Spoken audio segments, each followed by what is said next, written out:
사도행전 12장 1절부터 12절까지 보도록 하겠습니다. 1절부터 12절까지 보도록 하죠. 사도행전 12장 1절부터 12절까지 말씀을 한 절씩 교독하도록 합니다. 그때에 헤롯 왕이 손을 들어 교회 중에서 몇 사람을 해하려 하여 유대인들이 이 일을 기뻐하는 것을 보고 베드로도 잡으려 할새 때는 무교절 기간이라.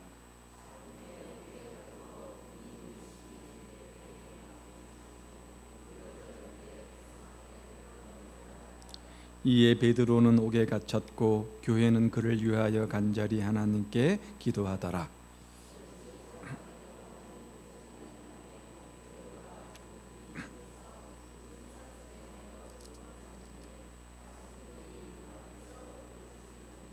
호련히 주의 사자가 나타나매 옥중에 광채가 빛나며 또 베드로의 옆구리를 쳐 깨워 이르되 급히 일어나라 하니 쇠사슬이 그 손에서 벗어지더라.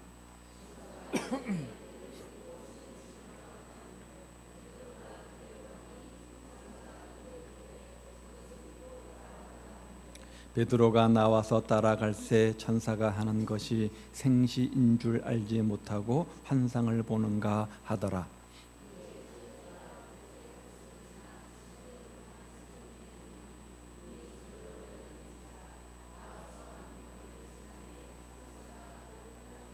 이에 베드로가 정신이 들어 이르되 내가 이제야 참으로 주께서 그의 천사를 보내어 나를 헤롯의 손과 유대 백성의 모든 기대에서 벗어나게 하신 줄 알겠노라 하여 깨닫고 마가라 하는 요한의 집에 가니 여러 사람이 거기에 모여 기도하고 있더라. 아멘. 고아의 아버지라고 불리는 조지 밀러는 하나님께 기도하여 얻은 응답이 5만 번이 된다고 하죠. 그가 세운 고아원만 해도 9,975개, 약 10,000개가 되고요. 그 고아원을 오직 하나님께 기도하면서 하나님의 방법으로 그들을 먹이고 입히고 보살피며 돌보았다고 합니다. 그가 기도하면 기적같이 따뜻한 도움의 손길들이 고아원에 들어옴으로 말미암아서 그 많은 고아원들을 돌볼 수 있었고 도저히 상상할 수 없는 놀라운 일들이 그의 기도를 통해서 이루어졌다는 것이죠. 자, 성경은 이처럼 기도의 책입니다. 또한 성경은 구원의 책이기도 합니다. 수많은 사람들이 삶의 문제를 만나고 또 고난을 만나고 역경을 만날 때마다 하나님께 기도했고 하나님은 그렇게 기도하는 사람들의 부르짖음을 들으시고 응답해 주시지 않았습니까? 그런 기도의 응답의 내용들을 모아놓은 책이 바로 어쩌면 성경이라 이렇게 말할 수 있을 겁니다. 오늘 본문을 보아도 그렇습니다. 오늘 본문은 초대교회를 박해하기 시작한 헤롯 왕이 먼저 야고보 사도를 죽였습니다. 그런 다음 그 여세를 몰아서 베드로를 투옥시키고 베드로를 처형하려는 계획을 오늘 본문이 우리에게 소개하고 있습니다. 이런 절박한 상황 속에서 교회는 베드로를 위해서 기도하기 시작합니다. 자, 그런데 당시 초대교회 상황들은 자기들이 수단과 방법을 가지고 이 문제를 해결할 수 있는 그런 힘과 능력을 가지고 있지 못했습니다. 어떻게 그들의 힘과 능력으로 이 베드로의 처형 문제를 해결할 수 있었겠습니까? 아무런 해결책이 없었던 거죠. 마치 구약의 여호사밧 시대에 모압, 암몬 및 몇 마온의 세 나라 연합군이 유다 나라를 침략했을 때 그때의 왕 여호사밧이 이렇게 고백하죠. 우리는 저들을 대항할 능력도 없고 어떻게 할 줄도 알지 못하여 오직 주만 바라보나이다.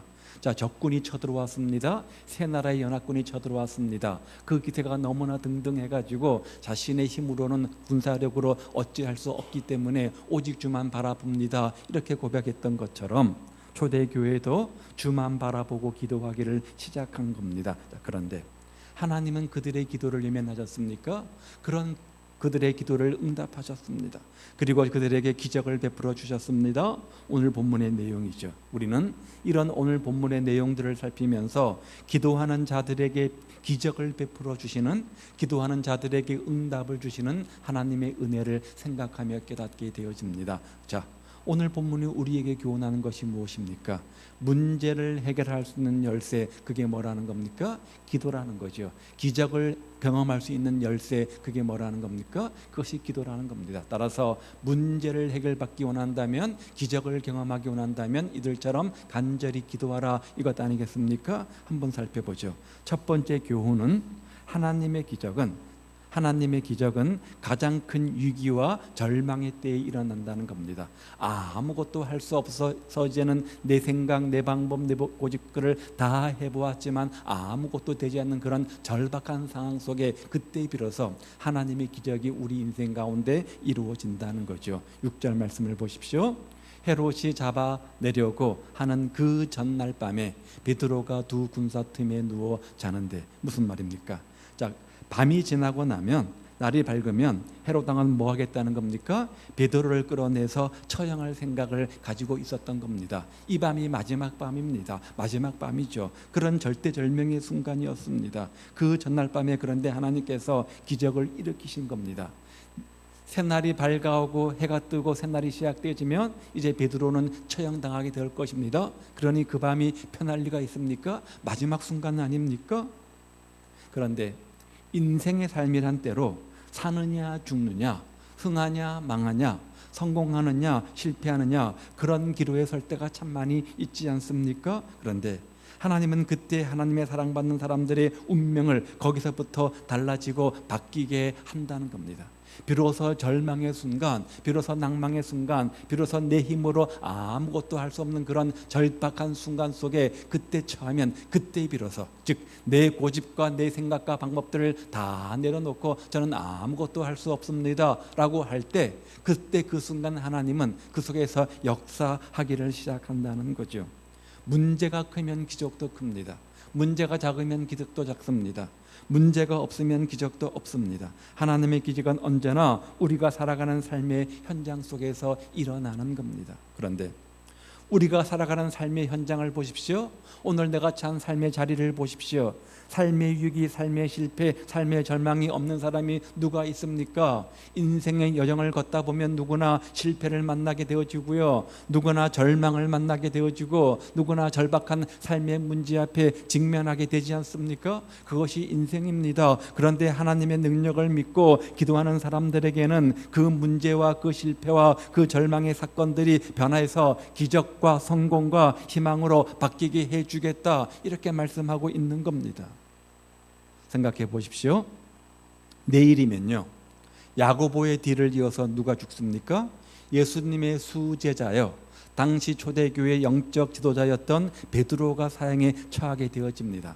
그런 절대절명의 순간이었습니다. 그런데 그런 절대절명의 순간 전날 밤에 하나님께서는 기도하는 사람들의 기도를 들으시고 기적을 베풀어서 베드로를 기적적으로 건져내신 겁니다. 그리고 그 기적은 바로 언제 이루어졌다고요? 위기 직전에 이루어졌습니다. 위기 직전에 이루어졌습니다. 그러므로 오늘 우리도 우리의 삶의 자리에서 벼랑 끝에 매달려 있는 것 같은 어려움이 있다고 해도 낙심할 필요 없습니다. 낙심할 필요가 없는 겁니다. 위기일보 직전이라고 해도 이제는 모든 것이 끝났다, 캄캄하거나 아무런 희망이 없거나 그런 상황에 처한다고 할지라도 자포자기하지 말라는 겁니다. 왜요?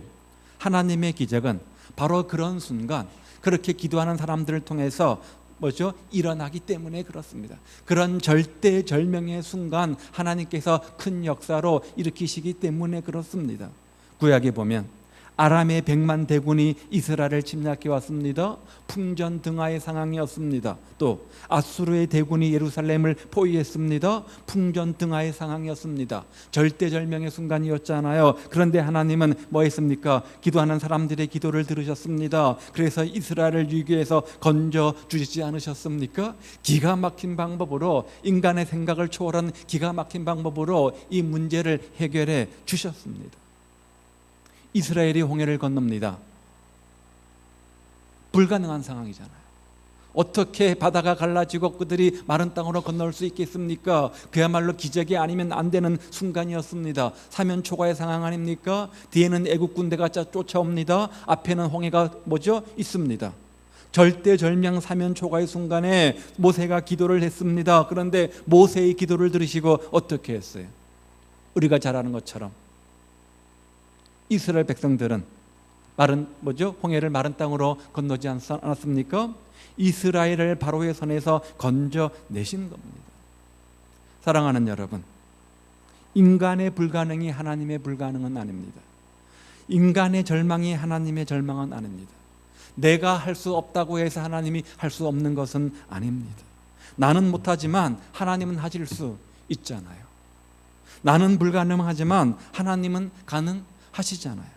따라서 우리가 믿고 고백해야 될 신앙이 있다면 나는 안 되지만 내 능력으로 불가능하지만 하나님은 할 수 있습니다. 이런 믿음의 고백 아닙니까? 그러기에 우리 주님은 말씀하시기를 할 수 있거든이 무슨 말이냐? 그 다음에 뭐요? 믿는 자에게는 능치 못한 일이 없느니라.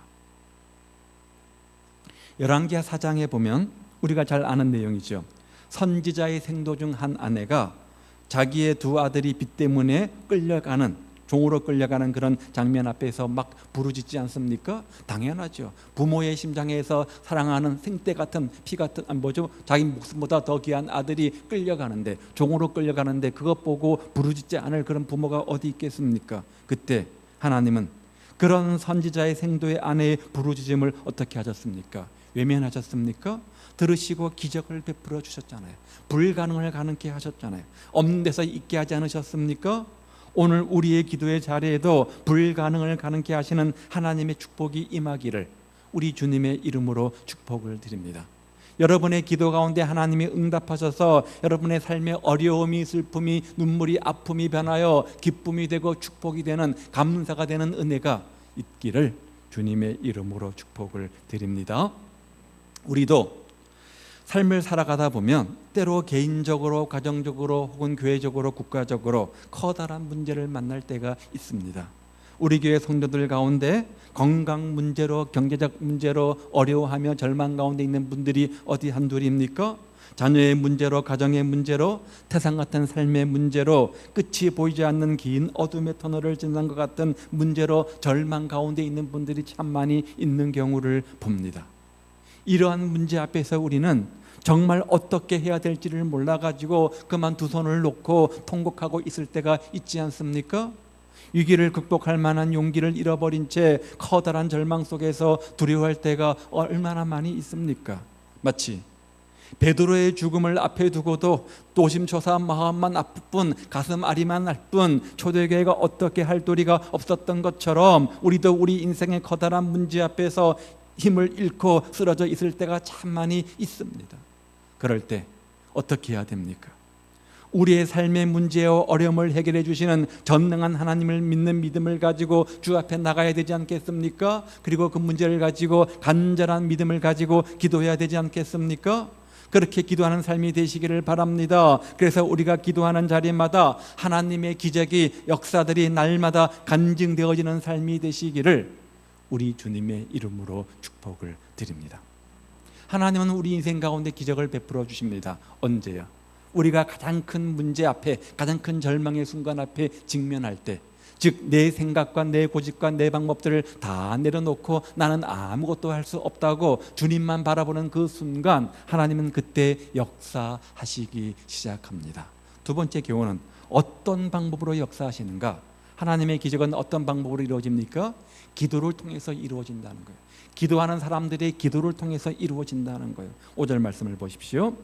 이에 베드로는 옥에 갇혔고 교회는 그를 위하여 간절히 빌더라. 간절히 빌더라. 여기 우리는 기도의 능력과 위대함을 발견하게 됩니다. 야고보 사도의 순교로 말미암아 슬픔에 빠져 있는 초대교회였습니다. 설상가상 베드로가 투옥되었고요. 또 내일이면 잡혀 사형을 당하게 되어집니다. 그러니 얼마나 큰 충격이었겠습니까? 이루 말할 수 없는 슬픔이 있었겠죠. 그런데 그들은 그런 절망과 충격 속에서 가만히 앉아만 있었습니까? 아무것도 하지 않고 불평만 하며 자포자기하고 있었습니까? 아니잖아요. 그래서 교회는 기도령을 선포하고 기도를 시작했습니다. 보십시오. 베드로가 옥에 갇혔다. 교회는 그를 위해서 간절히 빌더라. 이렇게 말하잖아요. 그리고 하나님은 그들의 합심하여 간절히 기도하는 기도에 외면치 않으시고 응답하셨잖아요. 그리고 기적을 베풀어 주지 않으셨습니까? 그런데 오늘 많은 성도들이 물질의 풍요 때문에 혹은 피곤하다 혹은 바쁘다는 이유 때문에 영적인 삶이 점점 게을러지고 있는 안타까운 모습을 우리가 봅니다. 육체의 욕심 때문에 성령 충만한 삶을 살지 못합니다. 왜냐하면 육체의 소욕과 성령의 소욕은 반대되는 거니까. 육체의 소욕이 내 마음속에 꽉 차면 그만큼 영적인 소욕은 없어지는 거니까. 기도의 은혜와 기도의 열정과 예배의 감격이 사라지면 그 대신에 내 삶 속에 뭐가 넘칩니까? 세상의 것들이 꽉 차게 되어져 있습니다. 그래서 사도 바울은 말하기를 너희는 성령을 쫓아 행하라. 그리하면 육체의 욕심을 이룬다. 이렇게 말씀하고 있지 않습니까? 따라서 영에 속한 사람, 즉 하나님의 자녀인 우리들은 하나님 전에 나와서 예배드리며 기도하는 일을 힘써야 됩니다. 교회에 모여서요, 생명의 만나로 우리가 우리의 줄인 영혼들을 채우고 기도의 영성을 회복하고 성령 충만 또 성령 충만해서 악한 마귀 사단의 계계를 물리치며 세상에 나가는 승리하는 성도가 되어야 합니다. 어떻게 우리가 이 세상에서 승리하는 성도가 될 수 있습니까? 어떻게 기적의 주인공이 될 수 있습니까? 예배의 감동이 있어야 되고요, 성도의 교제의 풍성함이 있어야 되고, 무엇보다 기도의 은혜가 있어야 되는 겁니다. 기도의 열심이 있어야 되는 겁니다. 기도를 통해서 주님을 만나는 영적 교제의 풍성함이 있을 때 우리 심령이, 우리 영혼이 회복되어지는 거고, 그 은혜, 그 힘 가지고 나가서 저 험한 세상에서 믿음으로 승리하며 살 수 있는 것 아닙니까? 기도는 성도들에게 생명력을 주는 호흡과 같습니다. 영혼의 호흡이라고 하잖아요. 영혼의 호흡인 겁니다. 연약한 우리 인간들을 전능하신 하나님의 능력에 연결주는 통로가 되는 겁니다. 기도는 하나님의 권능에 의해서 모든 문제를 해결할 수 있는 열쇠와 같습니다. 맞는 기계 같은 거지요. 기도는 만사를 변화시키는 힘이 있습니다. 기도는 위기와 절망을 해결하는 능력의 원천이 되기도 합니다. 기도는 불가능을 가능케 하는 힘이 있습니다. 기도는 난국을 해결합니다. 기도는 문제를 풀어줍니다. 그런데 그럼에도 불구하고 많은 사람들이 기도의 중요성을 알지만 기도하지 않습니다. 많은 사람들이 기도를 말하지만 기도하지 않습니다. 많은 사람들이 여러 가지 삶의 문제들을 가지고 있지만 인생 속에서 기도를 필요로 하고 있지만 정작 기도하지 않습니다. 많은 사람들이 또한 기도하지만 응답받지를 못합니다. 왜요? 먼저는 기도하지 않기 때문이요. 문제가 있음에도 불구하고 산재에 있는 문제들 기도밖에는 다른 방법이 없음에도 불구하고 기도하지 않기 때문이요. 기도하되 형식적으로 잠깐 생색만 나는 그런 기도를 드리기 때문에 기도에 응답이 없는 거잖아요. 기도는 씨앗입니다. 기도는 심는 겁니다. 여러분, 심겨진 씨앗은 반드시 열매를 맺힙니다. 언제요? 때가 되면 싹이 나고 꽃이 피고 열매가 맺힙니다. 언제요? 때가 되면. 우리의 기도도 마찬가지잖아요. 오늘 우리가 무엇으로 이 세상을 이깁니까? 무엇으로 이 악한 마귀를 이깁니까? 무엇으로 내 자신을 이깁니까? 무엇으로 문제 많은 세상을 승리할 수 있습니까? 내 힘으로 안 되잖아요. 힘으로 능으로 안 되잖아요. 뭐가 된다고요? 예수의 영으로 가능합니다. 성령으로만 가능합니다. 하나님의 도우심을 받는 길밖에 없습니다. 그러면 어떻게 우리가 하나님의 도움을 받을 수 있습니까? 그 방법이 뭐예요? 우리가 어떻게 성령으로 충만할 수 있어요? 기도밖에 없잖아요. 기도 말고는 다른 방법이 없는 겁니다. 하나님은 기도하는 사람을 통해서 기적을 베풀어 주시는 겁니다. 따라서 기도하는 자리마다 기적이 일어날 수밖에 없어요. 하나님의 기적은 우리가 절망 가운데 있을 때 일어납니다. 어떤 방법을 통해서요? 기도하는 사람들의 기도를 통해서. 한 주 동안 특별 새벽 기도를 통해서 여러분이 기도하는 그 자리에 놀라운 기적이 정말 구체적으로 나타나는 기적의 현장, 응답의 현장 되시기를 주님의 이름으로 축복을 드립니다. 세 번째요.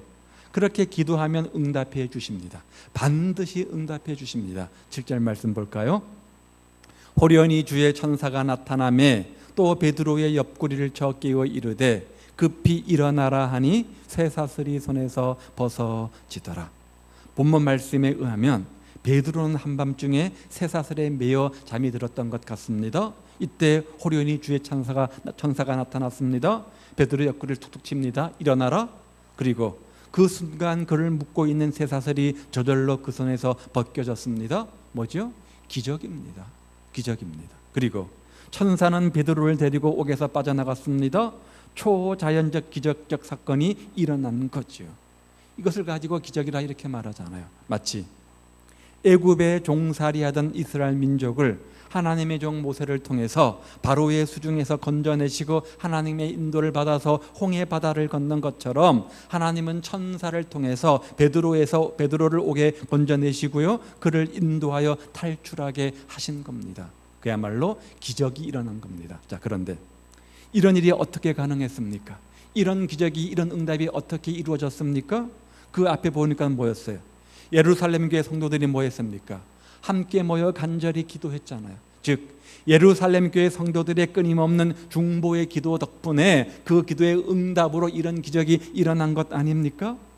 하나님께서는 예루살렘 교회 성도들의 간절한 기도를 결코 외면하지 않으셨던 겁니다. 그래서 그 기도에 응답하시고 베드로를 옥에서 건지시는 기적을 행하신 겁니다. 하나님께서 우리 기도에 응답하십니다. 어떤 방법으로 응답하실지는 아무도 모릅니다.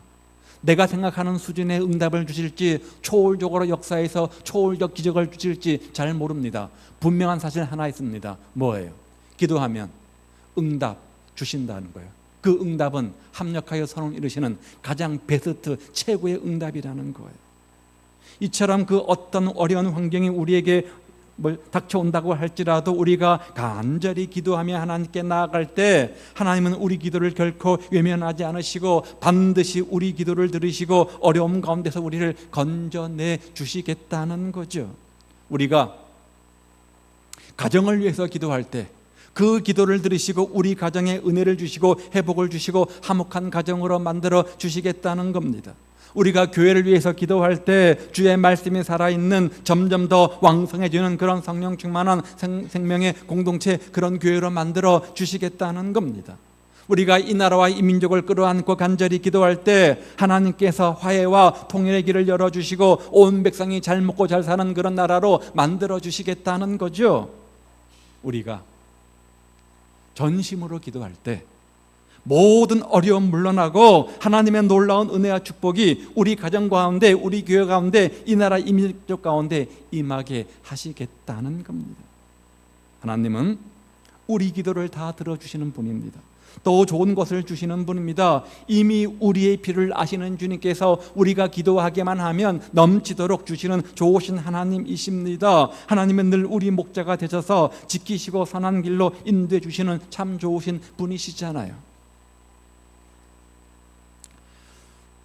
기적은 우리가 절망 속에 있을 때, 아무것도 할 수 없다고 할 때, 그래서 모든 것을 주님께 맡겨드릴 때, 그때 비로소 우리 삶 속에 이루어집니다. 그리고 그 기적은 간절히 믿고 기도하는 기도의 손길 통해서 이루어지되 구체적으로 초월적으로 응답이 이루어집니다. 그러면 이런 강력한 기도의 무기를 우리가 어떻게 효과적으로 사용할 것인가? 이들은 그렇게 기도했는데, 응답을 경험했는데 어떤 기도를 드려서 이런 응답을 경험했는가? 오늘 본문에 보면 세 가지의 기도 형태가 나옵니다. 하나는 믿음의 기도죠. 믿음의 기도. 믿음을 갖고 기도하는 기도였던 것, 기도의 기본이죠. 내가 기도하면 하나님께서 들으신다. 이 사실을 의심하지 않고 하는 기도가 바로 믿음의 기도 아닙니까? 읽지는 않았지만 13절 이하의 말씀에 보면 베드로가 성도들이 모여 기도하던 마가 요한에 있는 집에 가서 문을 두드립니다. 로데라고 하는 하녀가 그 음성을 듣고 기뻐하죠. 너무 좋아서 미처 문도 채 열지 못하고 달려가서 성도들에게 알립니다. 그런데 그들의 반응이 뭐였어요? 믿지를 못한 거예요. 심지어 그 로데라는 하녀에게 미쳤다 이렇게 말하지 않습니까? 참 기가 막힌 일입니다. 상황이 너무 좋지 않다 보니까 성도들이 그렇게 간절히 기도했음에도 불구하고 설마 한 거예요. 내가 이렇게 새벽을 깨우며 기도했지만, 우리가 합심으로 기도했지만 설마 기적이 일어나겠어? 그렇게 기도했던 거예요. 반신반의한 거죠. 반신반의한 거죠. 그런데 결과는 뭡니까? 놀라운 역사가 나타났어요. 무슨 말이에요? 성도들이 반신반의하며 기도하는 작은 믿음의 기도라고 할지라도 하나님은 응답해 주시겠다는 거예요. 적은 믿음의 기도로 한다고 할지라도 역사하신다는 거예요. 그렇다면 의심 없이 큰 믿음을 가지고 기도한다면 더 큰 역사가 이루어지지 않겠습니까? 한번 상상해 봅니다. 하나님이 그때 모든 성도의 기도를 다 들으셨겠지만 특별히 누구의 기도를 기뻐 받으셨을까요? 이 로데의 기도 아니었겠습니까? 그녀는 비록 천한 신분이었지만 믿음이 좋은 사람이었습니다. 하나님은 이런 사람을 기뻐하십니다. 반듯한 인간 조건을 가진 사람이 아니라 그 중심에 순전한 믿음을 가진 그런 사람의 기도를 기뻐하십니다. 믿음의 기도였던 거죠. 그러므로 큰 믿음으로 기도하시기 바랍니다. 큰 믿음으로 기도하시기 바랍니다. 그러면 하나님께서 크게 역사해 주실 겁니다. 시편 81편 10절 말씀이죠. 너 입을 크게 열라. 그러면요 내가 채우리라. 여기 입을 크게 열라, 다른 말로 큰 믿음을 가지고 기도하라는 거예요. 큰 믿음을 가지고 기도하라는 거예요. 여러분, 기도하면서 내 생각 속에, 내 경험 속에, 내 논리 속에 내 기도를 가둔다고 한다면 기도의 의미가 뭐가 있겠습니까? 내 논리대로 할 것이지, 내 방법대로 하면 되는 거지, 내 생각대로 하면 되는 거지. 그것들을 초월해서 내 생각은 이렇지만 초월적으로, 내 방법은 이렇지만 초월적으로 믿고 간구하는 것이 기도 아닙니까? 우리 모두 입을 크게 열어가지고 큰 믿음으로 기도함으로 놀라운 일을 체험하는 그런 주인공들 다 되시기를 우리 주님의 이름으로 축복을 드립니다. 또한요, 간절한 기도였습니다. 5절 말씀 보십시오. 베드로가 옥에 갇혔습니다. 성도들이 뭐 했다고요? 간절히 하나님께 기도했다. 기도했는데 간절히 기도했대요. 자, 간절한 마음으로 기도했다는 거죠. 얼마나 됐는지 모르겠지만 아마 몇 날 며칠 기도했을 겁니다. 낮에도 밤에도 새벽에도 함께 모여 기도했을 겁니다. 언제까지요? 베드로가 구출된 그날 밤 그 순간까지. 무슨 말이에요? 간절한 기도는 마음을 집중하고 마음을 다해서 하나님께 매달려 기도하는 것일 뿐만 아니라 동시에 그 기도가 응답될 때까지 쉬지 않는 기도가 바로 간절한 기도라는 거예요. 어쩌다 한번 기도할 수 있습니다. 어쩌다 한번 간절히 기도할 수 있습니다. 그런데 그 기도가 진짜 간절한 기도라고 되는 것은 그 기도가 응답될 때까지 마음을 다하는 기도, 바로 이것이 간절한 기도입니다. 오늘 내 삶의 문제가 너무나 절박합니다. 너무나 심각합니다. 그런데 어찌 한 번만 기도할 수 있겠습니까? 어찌 밤에만 기도할 수 있겠습니까? 어찌 새벽만 기도할 수 있겠습니까? 새벽이고 밤이고 간절히 기도할 겁니다. 언제까지요? 그 문제가 응답될 때까지, 그 문제가 해결될 때까지. 이게 바로 간절한 기도예요.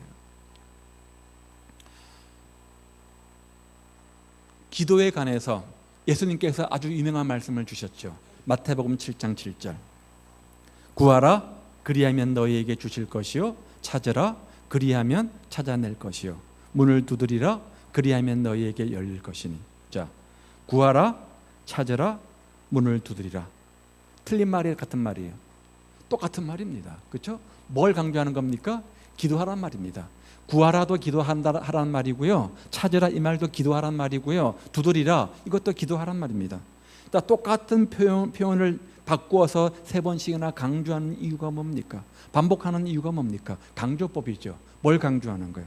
기도하면 하나님께서 반드시 응답하신다는 거예요. 한마디로 하나님이 반드시 응답할 거니까 열심히 기도하라, 이것을 반복해서 강조법으로 설명을 하고 있는 거죠. 간절히 기도함으로 하나님의 놀라운 역사를 체험하는 저와 여러분 되시기를 우리 주님의 이름으로 축복을 드립니다. 적어도 이번 주간 한 주간만이라도 새벽을 깨우며 주 앞에 간절히 부르짖어 기도하십시오. 여러분 인생의 닫힌 문을 위해서, 여러분 인생의 홍해를 위해서. 자, 세 번째는요, 합심기도입니다. 11절 말씀해 보니까요, 깨닫고 마가라 하는 요한의 어머니 마리아의 집에 가니 뭐라고요? 여러 사람이 거기서 모여 기도하고 있더라. 뭐 했다는 겁니까? 합심기도하고 있었던 거죠. 합심기도하고 있었던 거죠. 성도들이 함께 모였습니다. 함께 기도하고 있었습니다. 그 합심기도를 하나님께서 기뻐 받으신 겁니다. 기도 혼자 하는 것도 중요하지만 여럿이 함께 모여 기도할 때 그 강력한 파워가 생기게 되는 거죠. 그래서 마태복음 18장 19절 말씀에 보면 주님께서 이렇게 교훈하셨죠. 너희 중에 2사람이 땅에서 합심하여 무엇이든지 구하면 하늘에 계신 내 아버지께서 그들을 위하여 이루게 하시리라. 어떻게 기도하면요? 합심하여 기도하면 이렇게 말씀합니다. 영국 런던의 템즈 강변에 가면 국회의사당이 있고 거기에 빅벤이라는 큰 시계가 있지 않습니까? 1940년 나치의 공습이 있었습니다. 185대의 독일군 이 전투기가 공격기가 이제 그 영국을 침공하게 되었습니다. 자, 그것이 정상적 공격이 이루어지게 되어지면 영국은 초토화가 되어질 겁니다. 그때 그 사실을 알고 모든 국민들이 함께 모여서 기도를 했다고 합니다. 그런 이상하게도 185대 출격한 이 독일의 전투기가 아무런 이유 없이 자멸하고 말았습니다. 그냥 돌아가서 자멸해 버리고 만 거죠. 그 원인이 뭘까? 공격하러 왔으면 공격하고 가야 되는데 그냥 간 겁니다. 자멸해 버리고 만 겁니다. 원인을 분석해 보았더니 빅벤이 울릴 때, 큰 시계탑의 종소리가 뚱뚱 울릴 때 모든 영국 국민이 함께 하던 일을 다 멈추고 기도했던 겁니다. 기도령을 선포했던 거죠. 누가 처칠 경이 그 기도의 힘이 독일군을 교란시키고 자멸하게 만들었다. 그래서 합심 기도는 이렇게 강력한 힘이 있다 이 말이죠. 사랑하는 여러분, 우리 삶 가운데 때로 어려운 문제로 시달리는 경우가 참 있지 않습니까? 그러나 결코 두려워할 필요 없다는 거예요. 오히려 그 어려움을 가지고 하나님께 기도하시기를 바랍니다. 그러면 하나님께서는 우리 인생 속에서 근심 대신 찬송으로 옷을 입혀 주실 것이고 죄 대신 화관을 씌워 주실 겁니다. 다만 우리는 하나님께 기도하면 되는 거죠. 더욱이 하나님의 나라와 하나님의 의를 구하는 기도, 나라와 민족과 교회를 위한 기도, 또 다른 사람을 위한 중보 기도는 더 큰 은혜와 더 큰 힘이 있게 되어지는 거죠. 언제 어디서든 무엇을 만나든지 어떤 일을 당하든지 우리는 하나님께 간구하면 됩니다. 믿고 간구하면 하나님은 반드시 우리의 기도에 응답해 주실 겁니다. 이번 한 주 동안 특별 새벽 기도가 시작이 되는데요, 시편 기자는 말하기를 비파야 수금아 깰지어다 내가 새벽을 깨우리라. 왜? 새벽에 도우시는 하나님 때문에, 새벽에 하나님께서 도우신다는 겁니다. 이런 특세를 통해서 응답과 기적을 경험하는 축복의 주인공들 다 되시기를 바랍니다. 남들의 기도에 응답한 주님이 무슨 의미가 있습니까? 남들의 인생 속에 함께 하시는 주님의 그 함께 하심이 무슨 의미가 있습니까? 중요한 건요, 내 인생 속에 함께 하시는 주님을 만나야 되잖아요.